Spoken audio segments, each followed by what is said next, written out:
infrastruktur jalan dalam rangka menurunkan biaya logistik. Itu akan berpengaruh pada harga-harga yang ada di pasar-pasar ini. Ya, setelah ini saya mau melihat jalan-jalan yang ada di Lampung. Ya, kita melihat inflasi, melihat harga-harga, tetapi juga ingin melihat infrastruktur utamanya jalan. Karena ini menjadi kunci. Biaya logistik itu sangat tergantung baik tidaknya infrastruktur yang kita miliki. Ya.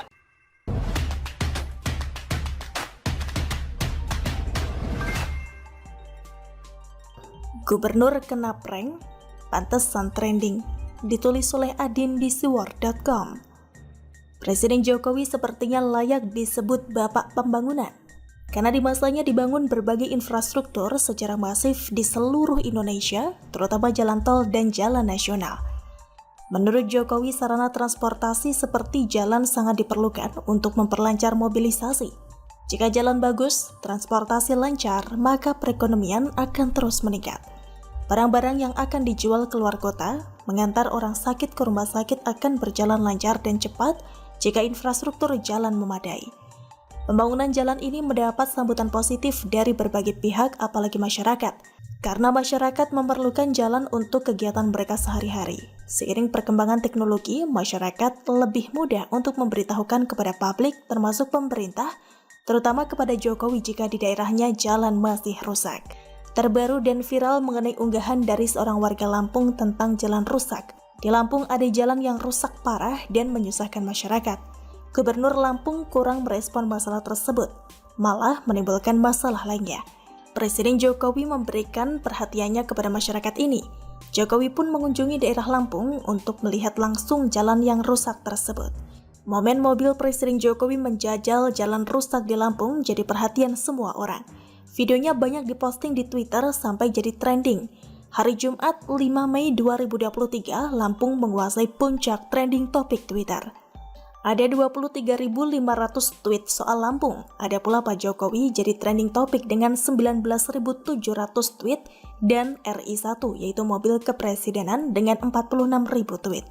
Isi postingannya kebanyakan langsung berupa foto-foto dan video momen Presiden Jokowi dengan mobil kepresidenan RI1 menjajal jalan rusak di Jalan Terusan Ria Cudu di Kabupaten Lampung Selatan. Momen ini yang mengundang banyak reaksi netizen Indonesia, terutama warga Lampung. Banyak netizen bilang Gubernur Lampung ibarat kena prank, karena jalan yang mendadak diperbaiki adalah di daerah Rumbia di Kabupaten Lampung Tengah. Sedangkan Presiden Jokowi malah meninjau di Kabupaten Lampung Selatan. Dari kejadian ini, ada beberapa poin yang bisa kita analisis. Pertama, jalan di Rumbia ternyata bisa diperbaiki dengan cepat. Kenapa baru sekarang tidak dari dulu? Berarti uangnya ada, hanya tidak mau saja. Buktinya, hanya ada berita Jokowi akan berkunjung, jalan tersebut ternyata bisa segera diperbaiki. Kedua, masyarakat harus lebih cerdas dan cermat dalam memilih pemimpin. Jangan memilih seseorang jadi pemimpin karena memberi sejumlah uang, sedangkan pada pemerintahannya memperbaiki jalan saja tidak bisa atau tidak mau. Kita harus bisa memilih pemimpin yang benar-benar bisa bekerja, serta berjuang untuk mensejahterakan rakyat, tidak hanya sibuk memperkaya diri saja. Buat apa punya pemimpin yang hanya mengaspal jalan saja tidak bisa, masih banyak yang lain yang mampu. Begitu kira-kira, bagaimana menurut Anda? Tingkat kepuasan terhadap Jokowi menembus 80%, tepatnya 82%.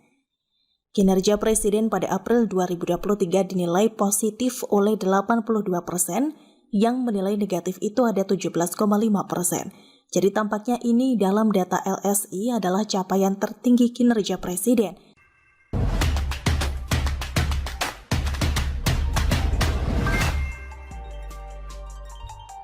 Kepuasan terhadap Jokowi tembus 82%. Kubu Anies makin manyun, ditulis oleh Widodo SP di siwar.com. Lembaga Survei Indonesia atau LSI merilis hasil survei mengenai tingkat kepuasan kinerja Presiden Joko Widodo selama periode 12-17 April 2023 dengan populasi survei adalah warga negara Indonesia atau WNI yang memiliki hak pilih atau berusia 17 tahun ke atas. Hasilnya cukup mengejutkan karena tingkat kepuasan terhadap Jokowi menembus 80%, tepatnya 82%. Kinerja Presiden pada April 2023 dinilai positif oleh 82%, yang menilai negatif itu ada 17,5%.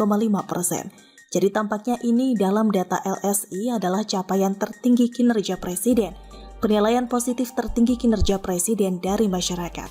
Kata Jayadi dari LSI, seraya membandingkan tingkat kepuasan terhadap RI1 sejak April 2022.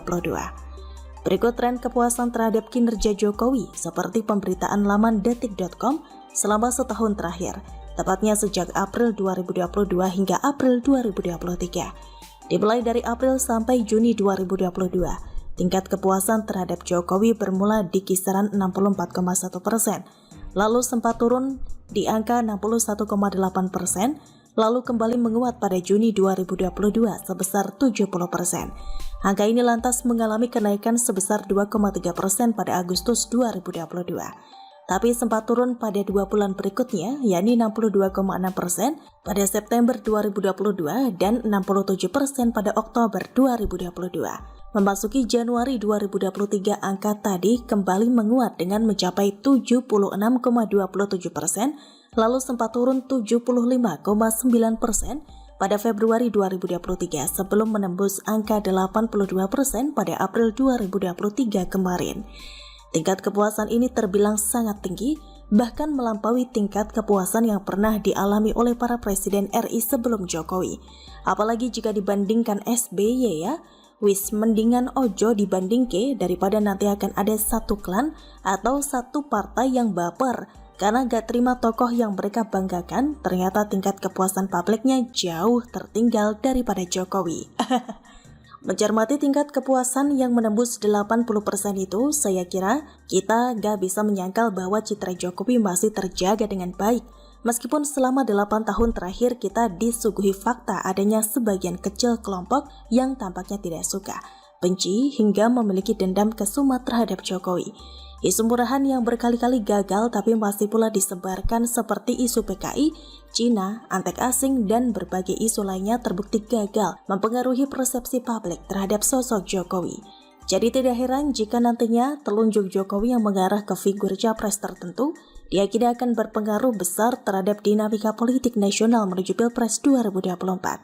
Hal yang tak akan disukai oleh kubu Anies Baswedan, juga kubu Nasdem dan PKS, karena di antara figur potensial menuju Pilpres 2024, praktis hanya Anies yang tak akan dilirik oleh Jokowi. Manyun-manyun deh lo. Begitulah kura-kura. Bagaimana menurut Anda? Kalau saya sih sudah nggak heran kalau Amin Rais selalu suuzon alias berburuk sangka kepada Jokowi, lalu mengeluarkan statement yang berbau-bau fitnah dengan data maupun dasar opini yang sama sekali tidak bisa dipertanggungjawabkan. Orang agak halu begitu mana bisa memberi opini yang bisa